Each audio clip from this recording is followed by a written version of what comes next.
Hey there, StarCraft fans! It's Falcon Paladin coming at ya with yet another edition of StarCraft Brood War Remastered. Today it's going to be a match between Sky and Hiya here on Fighting Spirit. Top right-hand corner is the brown Protoss player Sky, and in the bottom right-hand corner it is the teal Terran player Hiya. Hiya currently rolling with a 500 APM, which just means he is spamming, just warming up his fingers. And Sky is also spamming a little bit, but not nearly as much as Hiya. So a PvT here on Fighting Spirit. Cast a lot of these on my channel. Do you know I've cast over 3,000 videos for my channel? A lot of StarCraft 2, a lot of Brood War, and some Hearthstone and some World of Warcraft. It's all Blizzard games, guys. Wait, hang on a second. Did I export my Far Cry playthrough to YouTube?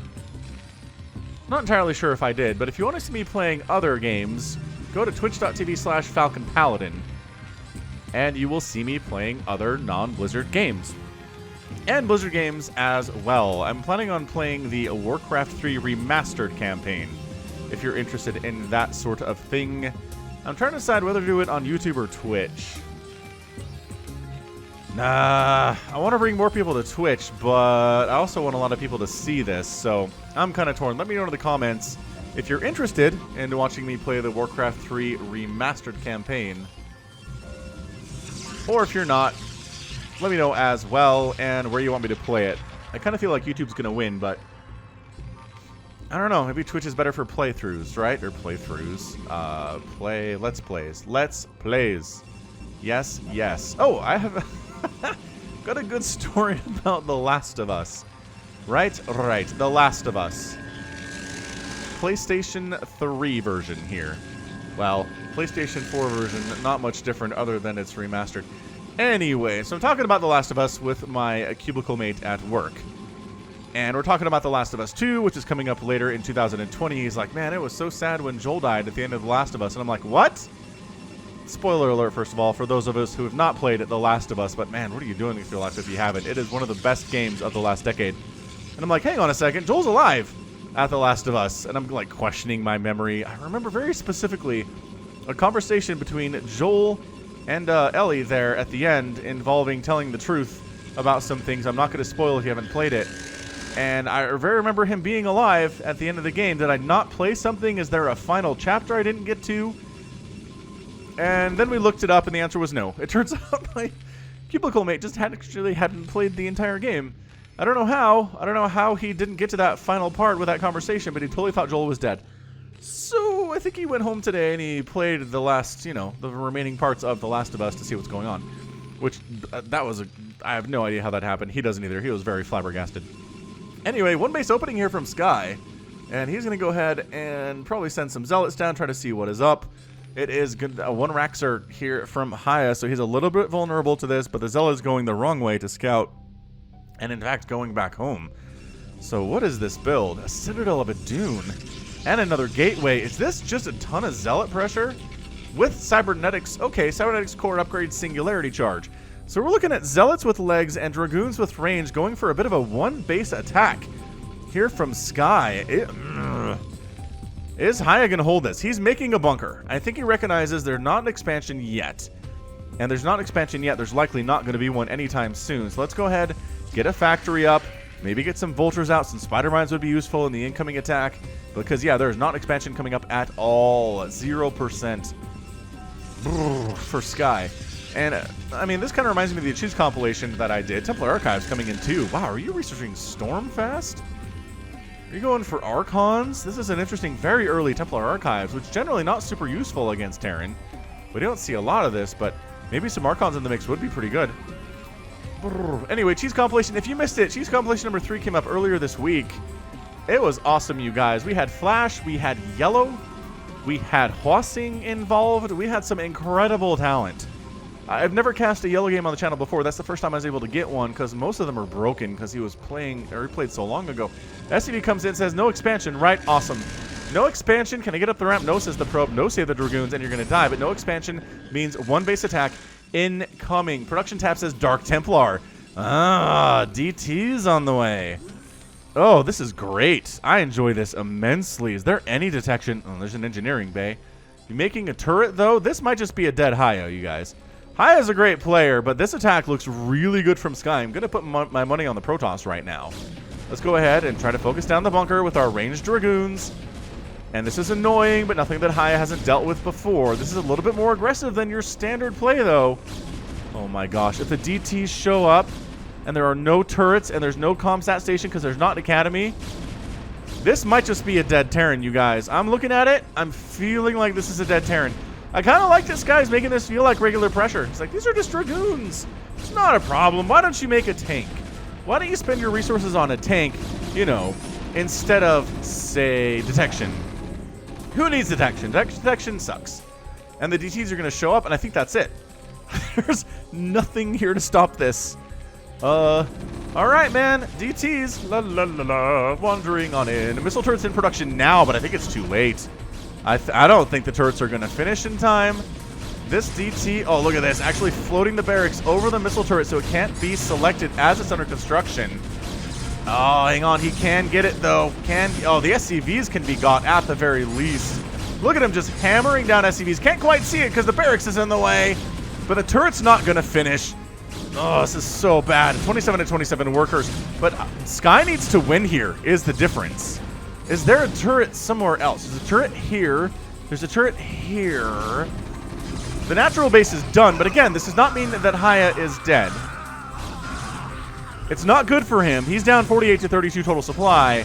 Oh, that turret's down. If these supply depots die, if these factories die, if they can jump on this turret with, or maybe just take down the tank, I think that's it. I think that's a dead Terran. Oh, this is so touch and go, though. Tank out, taking some hits. No, bad micro. Bad path, tank down. Vulture taking shots from Dragoons. Vulture running for its life. It's fast and it's speedy. That's one thing it can do. No, it came back around and died. 48 to 28. Throwing up manor pylons inside Hiya's base. This is just bad manor out of Sky. I can't imagine what else these pylons are for right now.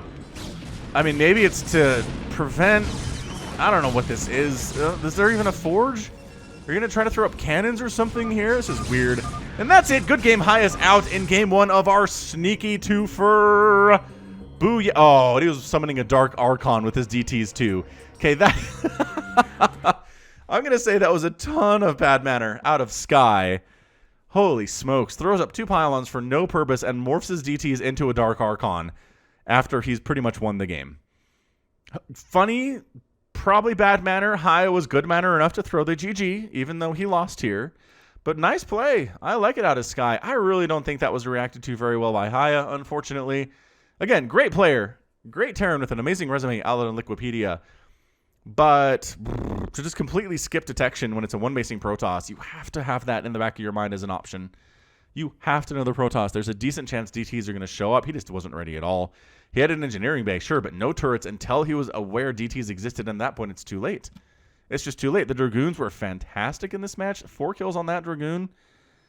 Tanks were falling down all over the place. The turrets were getting hammered. Again, there was a point where a one-basing Hiya, if he held this, would be able to be in a pretty decent spot versus the one-basing Protoss, as that was an all-in out of Sky. But just too many dead workers. Too many dead workers, not enough of an army. Another DT was coming in here. There wasn't enough to stop it from taking down this missile turret and winning the game. And Hiya tapped out. So let's move into game 2 of the sneaky twofer between these two players. I believe the map is going to be Circuit Breakers, but I guess we could check out the final score here before we get to that one. I always forget about that in sneaky two first. But 19,000 to 14,000 total points there for Sky. Ends up producing similar number of units, but 29 units killed to 6 killed is a big deal if you're Sky. That's why you win the game right here. 29 to 6. Structures raised 3 to 0, and resources pretty even. But again, if you can have the same number of resources and get this kind of a kill-death ratio, you're gonna win the game, especially if it's 7 minutes long. So that's it for game 1. Let's go to game number 2. Don't leave that seat. We are on Circuit Breakers. Again, same 2 players, Hiya and Sky. Bottom right again is Hiya. He is teal, like in game 1, but this time it's a white Protoss player, and it is Sky again. Alright, so I'm not entirely sure if this was played after game number 1 or before, or maybe several months or several years apart. It's just part of a replay pack that I got off of teamliquid.net as a part of their forums, which, man, that is a great resource for Brood War replays, you guys. If you want a link, I'll give it to you in the comments. and respond to you directly. But yeah, a lot of great replays there. I always stumble over that. bwreplays.com is a great place to get those Brood War replays too. Alright, so more PvT. For those of you who are PvT fans, you clicked on this, so you probably like the PvTs. Again, hit that like button if you enjoyed Game 1. I thought it was great. That might have actually should have been in the cheese compilation, because DT Rush with some Dragoon pressure, it was fake out. I mean, it was, right? There was a certain level of comfort that Hiya had, and the Dragoon showing up with range and feeling like, oh, okay. He was just trying to get range up fast, but it doesn't matter. He's not getting through here. I've got tanks on the way, and then suddenly, surprise DT, and blarp. We're done. That's it. You're out. I mean, he fought hard. He had vultures, which was the right answer, but a little bit of some bad control there. Again, it is hard to have perfect control. It is impossible to have perfect control. You know? Yeah, it's just impossible to have perfect control in StarCraft. That's all there is to it. Anyway, and as I like to say, more often than not, Artosis says StarCraft is about who commits the fewest mistakes.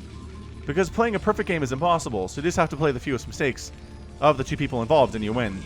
Which, dang near harder to say, for sure. Anyway, what are we doing? SCV scouting here on Circuit Breaker is going to find the Protoss pretty fast. Again, does not look like a very fast expand. You go Gate Cybercore. Your expansion is not intended to be very fast here. And so Supply Depot Barracks. It looks like maybe Hiya is going to go for expansion. He's not getting any gas, where definitely the Protoss has gas coming. And, yep, there's that Cybercore. There's a pylon. So there's an option of a one-base style attack, just like we saw in game number 1 coming at him. So there's a decision here for Hiya. Do you want to try to expand? Do you want to defend really hard against the attack? Expansion it is. So he's going to go for the expand and trust in his abilities to handle anything if, in fact, Sky is going for more of a one-base aggressive style attack. SCV scouting around, probe scouting down to the south to see what's up. A Marine says, hey, how about you not scout me? How about I shoot you in the face and you don't scout anything? And the probe does not like this deal at all, but what is it supposed to do? There's 2 Marines here. 1 Marine's really enough to shove him away. 2 Marines is instant death. So the probe says, I don't know if there's an expansion or not. And really, you can't tell.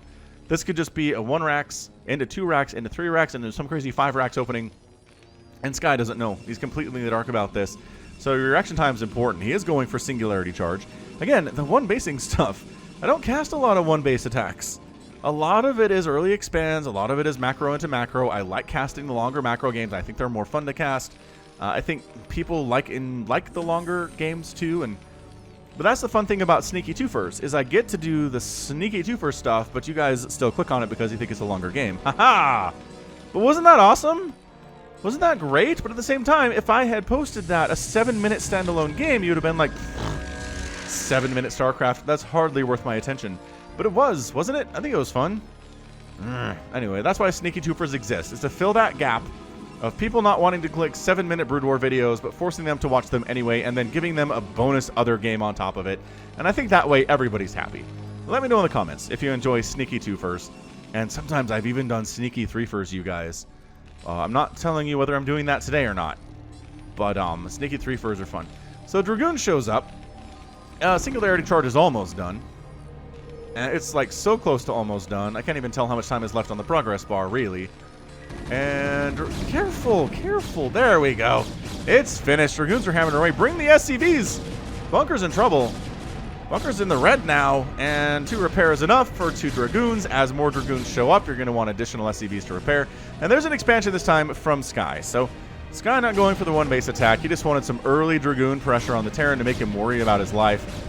Maybe force him into factory with a machine shop add-on sooner than he wanted to.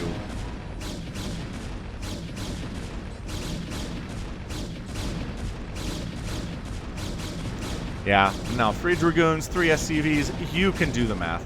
SCV scouting around. I think he did catch a glimpse at that expansion. So Hiya knows this isn't as aggressive a push as that game. Again, he might have played that game after this one. Game 1 may have come chronologically after this game, which makes no sense, but sometimes that is the reality of casting Brood War from replays, is you don't know exactly when things are played because there's not a date associated with them in the clients. You can get a date on the replay itself, but that's usually the date modified, which means last time it was downloaded, which doesn't make any sense at all. Like, it doesn't matter when it was downloaded. When was it played, you dumb game? That is a benefit from StarCraft 2, is the replays do have dates played timestamps on them inherent in the metadata. It's just not something that Blizzard was concerned about when they created StarCraft 1. Which is fair. I mean, there's a lot of stuff they weren't concerned about when they created StarCraft 1. They had multiplayer, just like a lot of other games had multiplayer, including Warcraft 2. They didn't realize that StarCraft would become a national sport in the country of Korea. And so they didn't build it with esports in mind. And as a result, there are just some things that were missing. Some things like production tabs. They didn't add until forever, until StarCraft Remastered came out. And it's just the way it is. If you don't plan for something, you can't account for it. I mean, I really don't think they intended for the multiplayer Brood War to become something that had a worldwide presence and 20 years of play. Right? 20 plus years of play. I don't think they had any idea. Anyway, look, it's more DTs. What the heck, Sky? Are you seriously doing more DTs? Yeah, and Stargate up here, that is such a big little... There's 4 people watching is the problem. Anyway, yeah, Stargate, and a Templar Archives, and a Citadel of Adun, obviously, and gateways. And the DTs are moving out. And once again, do you have detection? Yes, look at you having detection this time. Hiya's ready. Hiya is ready whether or not Game 1 came first or not. That is an Arbiter Tribunal at 7 minutes from Sky. I like this, dude. I really like Sky quite a bit. Hey, if you didn't watch the Sky versus Last Clan cast that I put up a couple weeks ago, go back and watch it. Just search Sky on my channel. You'll find it, Sky versus Last Clan. It is the most intense, non-stop action of a ZVP that I've ever seen. I'm not going to tell you anything else other than I was just completely expended with energy after casting that game. It was insane. I know I say that word a lot. I'm trying to say it with like gravitas and reality now. What are these DTs doing? Setting up a contain? You know what they... Oh, there's another turret up there. This is really well defended against DTs. Like disgustingly well defended against DTs. Look at all these factories coming up from Hiya too. Loving that. Loving that stuff. In production is an Arbiter. Of course there's an Arbiter because an Arbiter Tribunal was made at 7 minutes. Yeah, the DTs can't get in, though. There's just too much defense. There's a million tanks in the main. There's 1 tank in the natural covering pretty much the entirety of the area. There's detection overlapping here through this area, too. I don't think a DT can slip through. Maybe there's a tiny gap where a DT could sneak in here without getting detected, but ComSat stations exist as well. So that's not going to happen. So the DTs exist. They wanted to do some harassment, but all they can really do is contain at the moment. And dude, you know what would be awesome is a huge Arbiter recall. Like just slipping through this bottom area, taking some hits, but not enough to kill it, and then recalling Dragoons into this area. That would be awesome. DT's dead because of the skin. And the Vultures, however, Dragoons exist, and said Vultures are not wanting to engage with them, but the Vultures do have speed, which is nice. Gateway, gateway. It's a gateway, lots of gateways on the way. That's what you need to do. We've seen enough of these games now where you know that you need to make gateway units versus Terran to deal with these tanks. DT kind of like, hey, anybody that wants to come across this bridge has to pay the toll of getting hacked in the face with a sword. Except for you guys. You guys are cool. We'll let you pass. These Vultures trying to see if there's a third. There's not. It's fine. Spider mines getting... Nope, no spider mines for you. Getting killed before they could actually fully burrow down there. Robotics facility on the way as he did skip detection. Ironically, Sky skipped detection in this game, so we can't deal with the spider mines very easily. But robotics facility on the way. Another DT down. There are still 2 more kind of hanging out over here. And if you can force the Terran player to burn scans on a single DT right now, that's actually pretty good in the long run. So there's another scan down. Another tank down. And the spider minefield is pretty big. I honestly kind of feel like if these tanks moved out... There's a lot of Dragoons, though. The macro's been good from Sky. He doesn't have any upgrades yet, nor are any on the way. Same story from the Terran player. No upgrades for him either. So, Observatory coming in. Third base coming in from Sky. Really wants that Observatory before we can engage here, because the spider mines will wreck him if he tries to get in there without detection. And that's something that Hiya knows. So Hiya is ready to march on in and say, you can't deal with this yet. You skipped some important tech. Let's set up the siege tanks. How many Dragoons you got? Do you have stasis yet? Almost. Stasis field is almost done. And Sky's just kind of hanging out. He wants to come in from different angles, but at the same time, he also wants some observers. So there's a comm sat. There's an observer. Vulture's trying to get in here and toss down some spider mines, but I mean, they're tossing down the spider mines, just not accomplishing much. Zealot legs are on the way. You can tell that it's not done yet because the Zealots are slow. And then jumping on top of these tanks, you can't let them set up here. Even if you have to sacrifice a ton of your own Dragoons, killing these tanks at the front lines will save you in the long run. And that's exactly what's happening right now. Is the Dragoons are happily sacrificing their own lives to kill the tanks. And that's it. The tanks are all gone except for a couple in stasis. Yes, you do have to worry about some spider mines around the area, but otherwise that was a really nice break of the contain. Why is he killing his own robotics facility? Bad click. Bad click from Sky. It's 113 to 69 total supply. That was a shellacking from Sky. That was, sure, he lost Dragoons, but he killed way more than he lost. These Dragoons come out of stasis and they're gone. And he's got 3 bases. So 3 bases, 56 probes to 43 SCVs. Going to transfer some probes into the third with an escort of an Arbiter, which is always very nice. And where's Hiya here? Hiya, where are your tanks at? Tank count not as big as that used to be. Going to land at third base in the same location, just bottom side that Sky did earlier. There's no gas there, but it's okay. I think Terran is less concerned about gas. Actually, both players here not super concerned about gas because they need to make Vultures and Zealots anyway. So having a ton of extra Zealot or mineral income is going to be useful. Clearing out the spider minefield at the 12 o'clock position here on circuit breakers.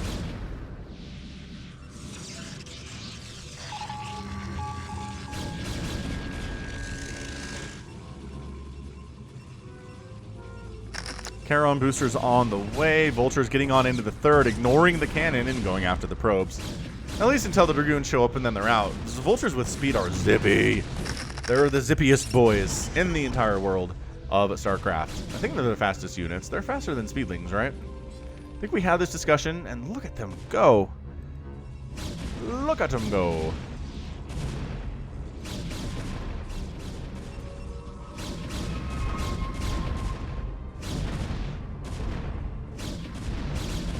Spider minefield being slowly but surely cleared, something every Protoss player has done 800,000 times.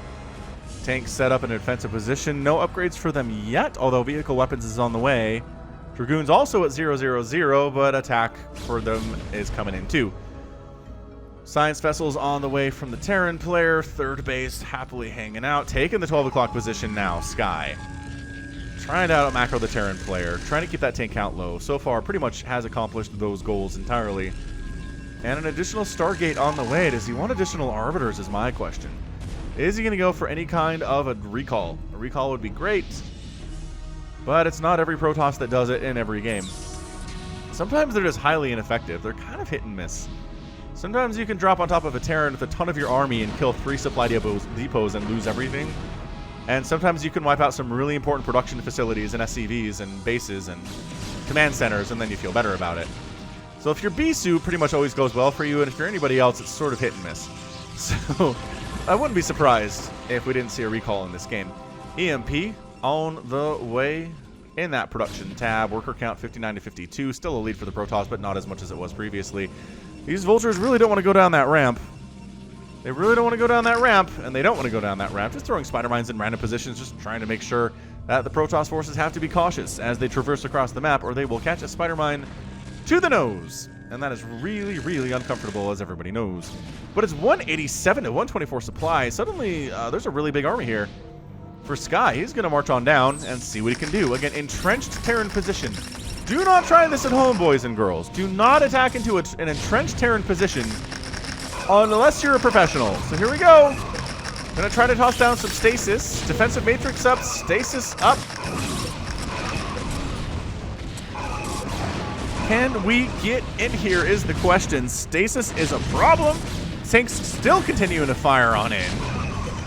SCV's completely abandoning this third base. Dragoons at the north not going very well, but look at all the stasis. Holy crap, that's why you have a couple Arbiters, is you stasis all the tanks, even if they're spread out. That's not bad. Third base is, oh, that's going to burn down in midair. Repair, repair, repair, repair, repair. Oh, man, they caught that thing at like 10 HP. That was really nicely done. This command center is going to die, though. The Dragoons do have the +1 attack, which is awesome. The tanks have +1 attack too, which is nice. It's 158 to 101 supply. Can the Dragoons actually get in here? They're going to take down a couple tanks that just came out of stasis. Great reaction time from Sky here, pushing on up into this tank line. I don't know if he has enough to stay here, though. Yeah, all right. Zealots. The rest of the army's jumping on top of the tanks from behind. This might be it for Hiya. Is this 2 straight wins? This 2 straight wins for Sky here against a really nice Terran player. I feel like it might be. I feel like it could be for him. Yeah, man. 151 to 75 supply. It is almost a 2-to-1 scenario. It is actually more than a 2-to-1 scenario when it comes to supply. So it's not a huge army here from the Protoss, but there's really not much defending from Hiya either. The 12 o'clock has been secured. Hiya's on 2 bases. He's trying to kind of sneak a 6 o'clock base here, but that's not going to happen. Production tab is like 5 Dragoons and 6 Zealots at a time. Tanks are coming out of factories and just getting murdered before they can get a single shot off. Desperation. Spider-Mine's getting laid down by some Vultures, but the natural base is a bloodbath. All the SCVs are dying. Worker count 63 to 35. And I think that's going to be your GG from Hiya. And it is. He's left the game. I feel like that's a GG. And that's it, man. Sky gets the win in 16 minutes and 51 seconds with really just one strong push into an entrenched Terran player. How did he do it, you ask? With the power of stasis, answers Sky. That was so many stasis tanks. And again, Hiya did the right thing. He split the tanks up so that one stasis wouldn't catch more than a couple of them. But when you have that much stasis and that many arbiters, it really doesn't matter. Fantastic macro. Just disgusting macro from Sky there. Goes for the 1 gate expand, takes the 3rd, takes the 4th, defend against the Vulture attacks. Didn't really lose many probes at all in that game. Ended with 63 at 16 minutes, which is perfect. And 154 total supply. He's got the upgrade. He's got the legs for the Zealots. He has the range for the Dragoons. All the ingredients you need to beat a Terran player. Came on in and kind of stomped. So great job by him, showing the flexibility of being able to go for the early game and win. And your ability to go for the late game and win. That's it. Pretty fancy stuff out of Sky. Really like this player. Really sad he was banned forever from StarCraft for match fixing. It's the best ones that end up... It's the best ones that get busted for it because it's the best ones that are approached about it by shady individuals, right? Right. Anyway, and look at the APM too. 240 for Sky and 350 for Hiya, and Sky won that thing handily. 83,000 points for the Terran and 108,000. That is one of the biggest discrepancies I've seen recently on the channel. Terran produced a lot more units, but killed a lot more units did Sky. I mean, that discrepancy is fantastic. Structures raised 10 by Sky, only lost a couple there at the end of time. And the top macroed here, right? More gas mined, more minerals mined, and more total spent by a significant margin. Hiya lost his 3rd base, and that was a problem.